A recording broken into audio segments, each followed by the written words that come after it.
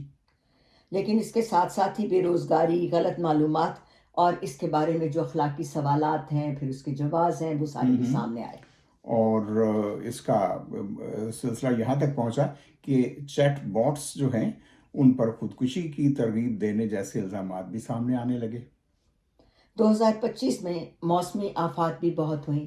یہ ہم اپنے پچھلے پروگرام میں بتا تو چکے ہیں کہ بڑا ہی مہنگا سال تھا، تاریخ کا مہنگا ترین سال تھا، کیونکہ بہت جگہ پر قدرتی آفات آئیں، جس کی وجہ سے ظاہر ہے کہ بہت سارے اضافی اخراجات بھی حکومتوں کو کرنے پڑے۔ ان میں ہیٹ ویوز تھیں، سیلاب تھے، سائیکلون تھے، جنگلاتی آگ تھی۔ کچھ آپ بات کیجئے قدرتی آفات کے حوالے سے۔ زیادہ تر آفات نے کرۂ ارض کا ضرور پیچھا کیا۔ جی، اور بھارت، پاکستان، امریکہ، یورپ، کوئی بھی خطہ محفوظ نہیں رہا۔ لیکن 2025 ہمیں یہ بھی سکھا کر گیا ہے کہ دنیا کس قدر تیزی کے ساتھ بدل سکتی ہے۔ اور یہ بھی کہ سیاست، معیشت، ٹیکنالوجی اور ماحول سب ایک دوسرے سے جڑے ہوئے ہیں۔ شبیر جی، اگر ہم 2025 کی بات کریں اور جنوبی ایشیا کا ذکر نہ کریں تو یہ جائزہ ادھورا رہ جائے گا۔ بالکل۔ 2025 میں بھارت اور پاکستان کے درمیان دہائیوں کا سب سے سنگین تصادم دیکھنے میں آیا۔ دو ایٹمی طاقتیں اور روایتی جنگ کی وہ سرحدیں جنہیں عبور کرنا پوری دنیا کے لیے خطرے کی گھنٹی تھا۔ یہ تصادم اس لیے بھی غیر معمولی تھا کہ دونوں ممالک ایٹمی طاقتیں ہیں اور روایتی عسکری طاقت وہ بھی ان کے پاس ہے، جس کی آزمائش بھی ہوئی۔ ایک ایسی جنگ تھی جو مکمل جنگ تو نہیں تھی، لیکن مکمل امن بھی نہیں کہا جا سکتا۔ اور بہجت صورتحال اس قدر بگڑ گئی کہ امریکہ کو فوری سفارتی مداخلت کرنا پڑی اور واشنگٹن کی کوششوں سے بالآخر جنگ بندی ممکن ہوئی۔ لیکن اس بحران کے بعد عالمی سفارتکاری میں کئی دلچسپ تبدیلیاں بھی دیکھی گئیں۔ ایک طرف امریکہ اور بھارت کے تعلقات میں واضح کشیدگی نظر آئی۔ وجوہات میں صرف وہ تنازع ہی نہیں تھا، بلکہ تجارتی اختلافات اور بھارت اور روس کے درمیان قریبی روابط بھی اس میں شامل تھے۔ دوسری طرف ایک اور غیر متوقع موڑ بھی آیا کہ امریکہ اور پاکستان کے تعلقات میں بڑی بہتری دیکھنے میں آئی۔ جی ہاں، انسداد دہشت گردی میں تعاون، ممکنہ سرمایہ کاری اور مشرق وسطی میں سفارتی روابط کے دونوں ممالک کو ایک دوسرے کے قریب لانے میں اہم کردار ادا کیا۔ اور یہ وہ بھی لمحہ تھا جب دنیا نے دیکھا کہ جنوبی ایشیا میں طاقت کا توازن فوجی ہی نہیں بلکہ سفارتی اور معاشی بھی ہے۔ اور شاید 2025 کا سب سے بڑا سبق یہی تھا کہ بھارت اور پاکستان کے درمیان کوئی بھی تصادم صرف علاقائی نہیں رہتا، اس کے اثرات واشنگٹن، ماسکو، بیجنگ اور مشرق وسطی تک جا پہنچتے ہیں۔ اور سوال یہ ہے کہ کیا یہ جنگ بندی ایک عارضی وقفہ تھی یا واقعی خطہ کسی پائیدار امن کی طرف بڑھ رہا ہے؟ اس کا جواب تو بہجت آئندہ آنے والے برس دیں گے، لیکن 2025 نے دنیا کو یہ ضرور یاد دلا دیا کہ جنوبی ایشیا آج بھی عالمی سیاست کا سب سے حساس خطہ ہے۔ تو جناب، یہ کچھ ایسے واقعات اور حالات تھے جو 2025 میں ہمارے سامنے رہے، نظروں کے سامنے رہے، روز روز جسے کہنا چاہیے نا ہیڈ لائنز، یعنی کہ سرخیوں کا موضوع بھی بنتے رہے۔ تو اگر آپ چاہتے ہیں کہ ہم ان موضوعات پر الگ الگ تفصیلی بات چیت بھی کریں تو اس سلسلے میں ہمیں ضرور بتائیے گا، اور ویڈیو کو لائک بھی کیجیے گا۔ اور ایک بات جو ہم کرتے ہیں اور وہ درخواست بھی ہے کہ سبسکرائب کرنا نہ بھولیے گا، کیونکہ آپ کی اس طرح کی مدد ہمارے اس چینل کو جاری رکھنے میں مددگار ثابت ہوتی ہے اور ہماری حوصلہ افزائی بھی ہوتی ہے، اور ہم چاہتے ہیں کہ بہتر سے بہتر پروگرام آپ کے لیے پیش کرتے رہیں۔ تو اب اجازت چاہتے ہیں بہجت جیلانی اور شبیر جیلانی کو اجازت دیجیے۔ خدا حافظ۔ خدا حافظ۔